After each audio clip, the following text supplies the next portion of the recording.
Bonjour, je me présente pour ceux qui ne me connaissent pas. Karine, je suis directrice de Club Voyage Albatros à Joliette.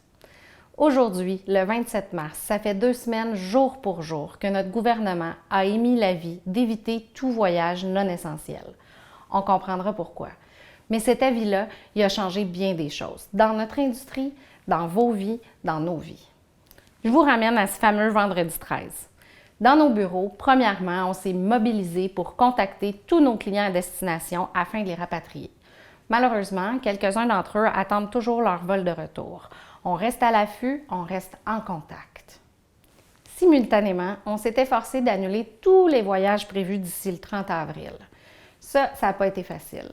Je salue d'ailleurs tous les employés des centres d'appel chez les voyagistes, les grossistes et les compagnies aériennes. On a passé de politique spéciale en politique spéciale. On avait des changements aux 2 heures, parfois plus, parfois moins. Il y a une petite fenêtre où un voyagiste avait autorisé des remboursements en argent. Nous avons contacté certains d'entre vous pour vous aviser que vous auriez un remboursement monétaire.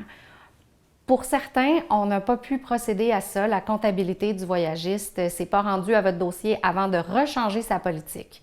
Donc maintenant, tout le monde s'entend, c'est des crédits futurs de 24 mois, validité de 24 mois, pour revoyager ultérieurement. Ça n'a pas été facile. Pas facile pour eux, pas facile pour nous, mais encore moins pour vous. On vous comprend. Personne n'avait de plan pour faire face à une situation qui est arrivée aussi vite que ça dans notre chère industrie du tourisme. Vous aurez eu connaissance aussi de toutes les mises à pied qui ont eu lieu, mises à pied temporaires bien sûr, dans l'industrie du voyage. Chez Club Voyage Albatros, on n'y échappe pas. Pas plus tard que la semaine passée, moi je faisais partie d'une belle équipe de plus de 10 personnes. On s'est serré les coudes, on vous a aidés, on a fait tout ce qu'on a pu sur vos dossiers. Les filles, vous n'avez pas compté les heures, vous avez géré tous les dossiers comme si c'était le vôtre, peu importe votre situation familiale. Merci. Au début de la semaine, notre gouvernement a annoncé la fermeture de tous les commerces non essentiels.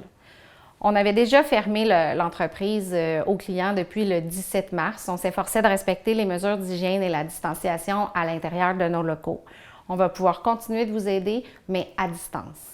Mais on en est où aujourd'hui? Aujourd'hui, le 27 mars, on vous contacte. Vous qui deviez partir en mai, en juin.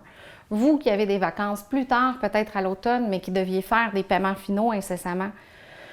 Pour les paiements finaux, les grossistes sont flexibles. La plupart d'entre eux acceptent que ces paiements se fassent seulement 25 jours à l'avance.